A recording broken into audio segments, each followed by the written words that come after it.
भुवनेश्वर बालेश्वर जाउथिबा यात्रीवाही बस कटक गोपालपुर दुर्घटनाग्रस्त होइछि। गोपालपुर ओभरब्रिज अतिक्रम करबा परे बसटी भारसाम्य हराई ओलटि पड़िछि।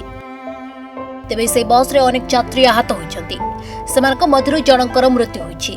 आहतंक मानकु कटक एससीबी मेडिकल को स्थानांतर करा जाइछि। स्थानीय लोकंको कहिबा कथा जे बसटी जने साइकेल आरोही को बंचाइबाकु जाई दुर्घटनार शिकार होइतला। साइकेल आरोही हठात बस सामना को आसी जिबारु ड्राइवर जनक गाड़ी उपर नियंत्रण हराइथिले। फल यह डिवाइडर उपर चढ़ी जाइतिला। या पर गोटे विद्युत खुंट को धक्का दे चंदन बस ओलटि पड़िथिला। बसटी ओलटि पड़िबा परे प्रथम स्थानीय लोक घटनास्थल पहुंची उद्धार कार्य लागि पड़िथिले।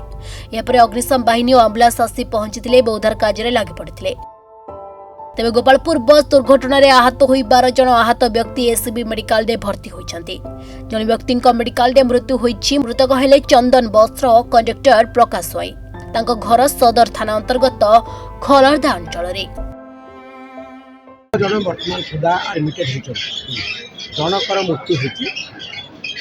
एवं अन्य किछि यात्री गाड़ी नौटी भितर फल अछन बोला आशा करा बर्तमान से रेस्क्यू ऑपरेशन चली गोटे भाई दुखद घटना घटी। जस्ट एटा गोटे घंटा व्यापार समय अध घंटा है एडमिशन हो सब आम विभाग आप देखिले कौन कौन है सब लोग एक आमर सुपरडेन्ट उपस्थित अच्छा तीन विभाग 4 विभाग एचओडी अर्थोपेडिक्स एचओडी अच्छा न्यूरो सर्जरी एचओडी अच्छा सर्जरी एचओडी अच्छा सीएमओ अच्छा टीम ऑफ डॉक्टर पूरा एनगेज अच्छा से देखिए गोटे पेसेंट ओपन हार्ट अच्छी ओपन सुतार बेली जे 3 वर्ष है ऑपरेशन है ओपन आप गाँ लोग हाँ से बेसी अनुभव करी निश्वास नवा से प्रथम एक्सीडेंट खबर देले अच्छा तेणु सी अनुभव कर प्रोब्लेम अच्छी ओपन हार्ट सर्जरी आउ 12 जन जो अच्छा गोटे स्टेबल कंडीशन अच्छी सब परीक्षा निरीक्षा चलती एक्सरसाइज हो एंटायर सब डिपार्टमेंट हेड प्लस सुपरडेन्ट आम समस्त टीम ये अच्छे एवं राज्य सरकार सहित कंटाक्ट कर माननीय मुख्यमंत्री ऑफिस सहित इमिडिएट सब प्रकार सहायता जो मैंने विपद पड़ते दुर्घटना सम्मुखीन होती चिकित्सा प्लस ये दुर्घटना मृत्युवरण होती समस्त केमती व्यवस्था हो पार से क्षेत्र में पदक्षेप नापी मुझे अनुरोध कर सारी। दुर्घटना तो निश्चय दुर्घटना किंतु चंदन बस भुवनेश्वर कटक आसूला बेले गोपालपुर पाखे एभली एक दुर्घटना घटला जो कटक एससीबी को 13 जन जड़े किंतु मृत्युवरण कर 12 जन को एडमिशन करा जायछि एससीबी मेडिकल कॉलेज हॉस्पिटल ले जहाँ बोल के देखीसु जड़े तो मृत्युवरण कर जनकर फ्रैक्चर जोर रही आउ 11 जन सब चिकित्सा चलती विशेष से प्रकार समस्या नहीं और सुपरिटेंडेंट डीन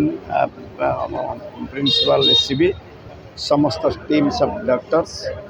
लगी चिकित्सा भावुची जो प्रकार चिकित्सा व्यवस्था करा समस्ते आम मैंने समस्ते रहीचु एडवाइजर एससीबी दिलीप साहब अच्छा राज्य सरकार को धन्यवाद देवी जो बड़ी भाव में समस्त अग्निशम विभाग आपंकर ट्राफिक समस्त मिसी रेस्क्यू कर सब बड़ कथा जो भाव में रेस्क्यू कर एससीबी को पठे निश्चिंत भाव में आहरी विलम्ब होता किसी समस्या भी होता जहाँ रेस्क्यू सरकार से सब गुड़िक गुरुत्व देते एक्सीडेंट हवा क्षणी संगे संगे समस्त प्रकार विभाग को पठे रेस्क्यू कर एससीबी एडमिशन करा जहाँ सुपरिटेंडेंट सहित कथा जहाँ कहते समस्त प्रकार चिकित्सा चली कौन समस्या हम ना यथादूर संभव समस्त मान समस्त रही कार्य करने कथा से चिकित्सा व्यवस्था सहयोग घर लोक पहुँचले आइडेंटिफिकेशन कराऊ बाकी 12 जन समस्त स्टेबल अच्छा कनसीयस अच्छा आमर team of doctors leaded by HOD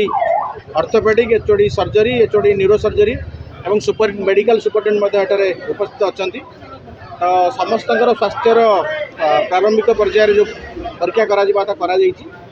जो मानकर हेड इंजुरी थिला से सीटी कराई इनिशियल ट्रिटमेंट स्टार्ट हो गुरुतर कहीं ना समस्त कनसीयस अच्छा स्टेबल अच्छा बाकी ऑब्जर्वेशन ने एबे समस्त को रखा आज डिस्चार्ज है भाया कहीं ना पुनर्बार काली आउे स्वास्थ्य परीक्षा करा फर्दर एक्शन कौन नि ସେଟାକୁ ଡିସାଇଡ୍ କରା। प्रकाश कुमार स्वाई से कौ बस जो चंदन बस कौन जाते गोपालपुर पाखे एक्सीडेंट फोन को फोन कला से अलग लोक उठेले कहले जो फोनटा कार मुझे प्रकाश स्वाई आम दादा हिसाब हे ना सी अलरेडी डेट हो आप तुरंत गोपालपुर आसतु आम गोपालपुर पाक आसलु गोपालपुर पाखे कहले मेडिकल ले गले मेडिकल पाखे आम आसी पहुँचू आम देखिलु शव चिन्हट कलु प्रकाश स्वाई बोली आगे 10 वर्ष आठ 10 वर्ष आगे 15 वर्ष